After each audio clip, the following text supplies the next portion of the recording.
Right now, there are four numbers, one for age 30, one for 40, one for 50, and one for 60, that tell you exactly where the typical Canadian stands with their RRSP.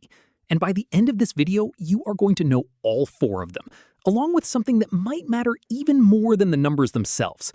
Before we get into it, hit subscribe, because I break down the real financial numbers behind Canadian retirement savings that nobody else explains this honestly. I know comparing your own RRSP to a national number can stir up a lot of feelings, especially if you have spent years wondering quietly whether you are behind everyone else without ever having a real way to check. I want to say this clearly before we go any further. Wherever you land on this list, it does not measure your worth, your intelligence, or how hard you worked.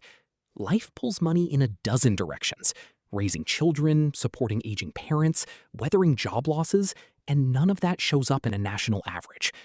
What these numbers actually offer is something more useful than judgment. They offer a clear, honest mirror, and understanding that mirror can help you make smarter decisions with whatever years you have left before retirement. Here is something worth holding on to before we get into the numbers themselves. There is a second figure hiding behind every one of these age brackets, one that tells a far more revealing story than the balance itself. And it involves the enormous gap between what the average Canadian appears to have saved and what the typical Canadian actually has saved. That gap is bigger than almost anyone expects. And once you understand why it exists, you will look at every headline about average retirement savings completely differently. I am going to walk you through exactly what that gap looks like at each age, but first, let's cover the numbers everyone actually wants to know. Let's start at age 30, using the most recent figures from Statistics Canada's Survey of Financial Security. For Canadians under 35, the typical, or median, RRSP balance sits around $12,500. Now here is where it gets interesting. The average balance for that same age group is reported at around $41,000, more than 3 times higher than the typical amount. That gap exists because a relatively small number of high-income earners in their 20s and early 30s, often in fields like finance, technology, or medicine, are contributing large amounts early, and their bigger balances pull the overall average dramatically upward, even though most people that age are sitting far closer to that lower typical number. By age 40, the story continues along the same pattern. The typical RRSP balance for Canadians in the 35 to 44 age range sits around $30,000, while the average for that same group climbs to roughly $82,000.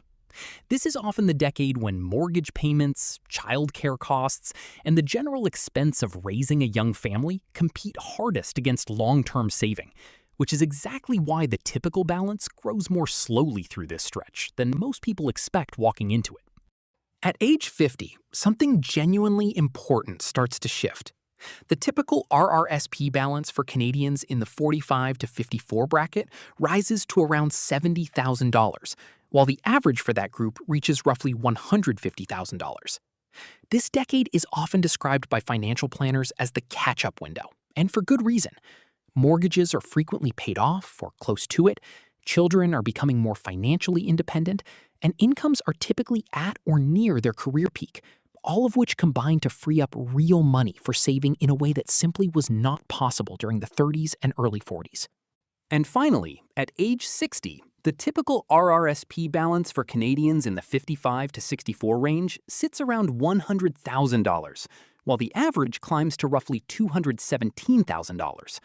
If your own number is sitting closer to that typical figure rather than the average, you are actually right in line with most of your peers, not falling behind them, no matter how often headlines about the average Canadian's massive retirement savings might make you feel otherwise. Now, let's talk honestly about why that gap between average and typical is so enormous, because understanding it changes the entire way you should think about these numbers. A relatively small percentage of Canadians, often those with high incomes, employer pension matching, or decades of consistent maximum contributions, hold RRSP balances running into the many hundreds of thousands or even millions of dollars. Because an average simply adds every balance together and divides by the number of people, those enormous accounts pull the overall number dramatically upward, creating a picture that looks nothing like what most ordinary, hardworking Canadians actually have saved. This is precisely why comparing yourself to the average RRSP balance you see quoted in a headline is almost always the wrong comparison to make. The typical, or median number, is the far more honest benchmark for understanding where you genuinely stand among your peers. I want to open a second door here, because there is a factor that quietly explains a huge portion of the difference between Canadians who end up above these typical numbers and those who end up below them. And it has almost nothing to do with willpower or financial discipline. It comes down to employer matching. Roughly 4 out of every 10 full-time employees in Canada have access to some form of employer RRSP matching program, where their workplace contributes additional money on top of what the employee puts in themselves, essentially free money added directly to their retirement savings. Employees with access to matching programs carry RRSP balances that run significantly higher on average, often 60% or more than employees without that benefit. If you spent your career without employer matching, whether through self-employment, contract work, or simply working for a company that never offered it, that alone explains a meaningful portion of any gap you might see between your own savings and someone else's. And it has nothing to do with how hard either of you worked or how carefully either of you managed money. Here is something else worth understanding clearly, especially if you are in your 50s or 60s and starting to think seriously about how retirement income will actually work. Unlike a TFSA, every dollar you withdraw from an RRSP, or from the RIF it eventually converts into, counts as fully taxable income in the year you take it out. This matters enormously for retirement planning because it directly affects two things many retirees never connect until it is too late: your tax bracket in retirement and your eligibility for income-tested government benefits like the Guaranteed Income Supplement. A retiree pulling large lump sums from an RRSP in a single year can unknowingly push themselves into a higher tax bracket, or even reduce benefits they would otherwise have received, simply because nobody explained ahead of time how carefully those withdrawals need to be planned, ideally spread out deliberately across retirement, rather than taken in a rush. This is exactly why so many financial planners talk about the RRSP and the TFSA as two tools meant to work together, rather than one being simply better than the other. The RRSP shines brightest when your income, and therefore your tax bracket, is significantly higher during your working years than it will be in retirement, because the deduction you receive today is worth more than the tax you will eventually pay on withdrawal. The TFSA shines brightest for lower and middle income earners, and for money you may need to access without triggering any tax consequence or affecting government benefit eligibility at all. Most financially secure retirees end up using a thoughtful mix of both accounts, rather than relying entirely on one, precisely because that combination gives them the flexibility to control their taxable income carefully throughout retirement. Let's talk about what all of this actually means for you, practically, starting today. If your RRSP balance sits below the typical number for your age group, that is not a verdict on your character or your effort, especially once you understand how much of the gap comes down to access to employer matching, career interruptions, or simply the enormous cost of raising a family through the exact decades these accounts are supposed to be growing. What matters far more than where you have been is what happens from this point forward. The RRSP contribution limit for 2026 sits at $33,810, based on 18% of your earned income up to that maximum, and unused room from every previous year carries forward indefinitely, meaning it never disappears if you have fallen behind. A 50-year-old with a meaningful amount of unused room from prior years can make a larger catch-up contribution during a high-income year, and often generate a tax refund worth many thousands of dollars in that single year alone, money that can then be redirected right back into savings.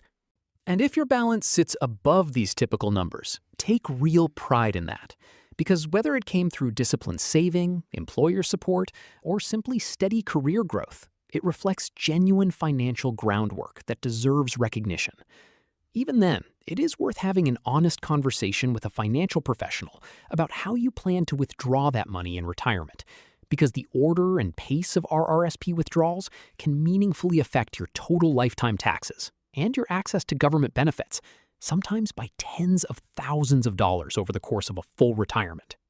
There's one more piece worth understanding before we close, because it explains why this topic tends to stir up more anxiety than almost any other retirement conversation. Most Canadians only ever encounter these numbers through headlines designed to grab attention, and headlines almost always reach for the average, not the typical figure, because a bigger number gets more clicks. That means for years, the version of this data most people have actually seen was quietly stacked against them from the start, making perfectly ordinary savers feel like they were failing compared to a number that never reflected how most people actually live. Understanding the real, honest median figures does not just help you plan more accurately, it also removes a genuinely unfair source of financial anxiety that so many hardworking Canadians have been carrying around for years without ever knowing the comparison itself was unfair to begin with. Here is the truth I want to leave you with. $12,500 at 30, $30,000 at 40, $70,000 at 50, and $100,000 at 60 are not scores measuring your success as a person. And the eye-catching average figures that run 3 or 4 times higher are not a fair yardstick for comparison either. These numbers are simply an honest starting point, a piece of clarity that can help you or someone you love make a more confident decision about the years still ahead, whatever stage of that journey you happen to be standing in right now. If this video gave you a clearer, more honest picture of where you actually stand compared to your peers, subscribe to this channel because I am going to keep bringing you the real numbers and the honest explanations behind Canadian retirement savings that nobody else lays out this plainly. And if you know someone, a child, a sibling, or a friend, who has ever quietly worried they were falling behind based on a scary headline number, share this video with them. Because the truth behind these numbers is almost always far more encouraging than the average alone ever lets on.